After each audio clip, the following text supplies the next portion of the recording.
Halo anak-anak, apa kabar? Salam sehat untuk kalian. Kita bertemu kembali dengan materi kegiatan ekonomi. Tujuan pembelajaran kita hari ini adalah menjelaskan kegiatan ekonomi. Kegiatan ekonomi adalah suatu aktivitas atau usaha yang dilakukan manusia untuk mewujudkan atau memenuhi kebutuhannya. Terdapat 3 kegiatan ekonomi, yaitu produksi, distribusi, dan konsumsi. Kegiatan produksi. Produksi adalah kegiatan menghasilkan barang atau jasa, atau kegiatan menambah nilai guna barang dan jasa. Setiap barang memiliki nilai guna atau utilitas yang berbeda. Nilai guna suatu barang akan bertambah bila barang tersebut diolah lagi dan menghasilkan barang yang lain. Perbedaan nilai guna pada suatu barang. Yang pertama, nilai guna bentuk atau form utility, yaitu suatu barang akan memiliki nilai guna apabila telah mengalami perubahan bentuk. Contohnya, kacang kedelai akan memiliki nilai guna lebih tinggi apabila diolah menjadi tahu atau tempe. Yang kedua, nilai guna tempat atau place utility, yaitu nilai guna suatu barang akan lebih tinggi karena perbedaan tempat. Misalnya, pasir akan bertambah nilai gunanya di toko bangunan. Yang ketiga, nilai guna waktu atau time utility, yaitu nilai guna suatu barang akan bertambah kalau barang tersebut digunakan pada saat yang tepat. Misalnya, jaket digunakan saat cuaca dingin. Yang keempat, nilai guna kepemilikan atau ownership utility, yaitu nilai guna barang akan bertambah apabila barang tersebut telah berpindah kepemilikannya. Misalnya, sepatu di toko belum memiliki nilai guna dan akan memiliki nilai guna jika dibeli dan dipakai oleh seseorang. Orang atau lembaga yang menghasilkan barang atau menambah kegunaan barang disebut dengan produsen. Produsen adalah orang yang melakukan kegiatan produksi. Untuk melakukan produksi, seorang produsen harus ingat tentang 3 hal. Yang pertama, what? Barang-barang apa saja yang akan dihasilkan dan bahan-bahannya apa saja. Kemudian yang kedua, how? Bagaimana memilih faktor-faktor produksi untuk memproduksi barang. Yang ketiga, whom? Kepada siapa barang produksi tersebut didistribusikan. Produksi memerlukan faktor produksi atau sumber daya ekonomi.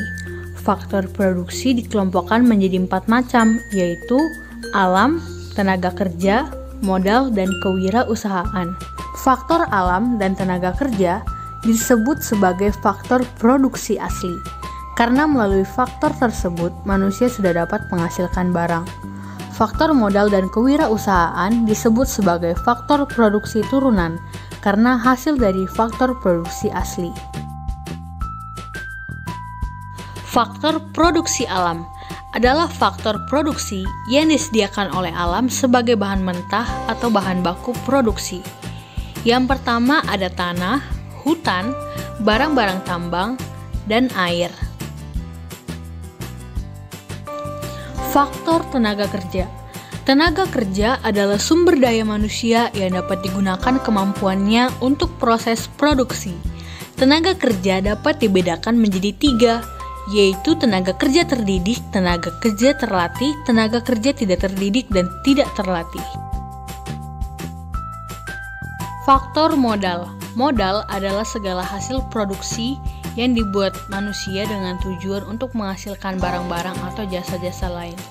Modal tidak hanya berupa uang, tetapi juga bisa berupa barang seperti gedung, mesin, bahan mentah, atau bahan baku yang digunakan dalam proses produksi. Faktor kewirausahaan. Kewirausahaan adalah kemampuan seseorang atau beberapa orang untuk menyatukan semua faktor produksi agar dapat menghasilkan barang tertentu.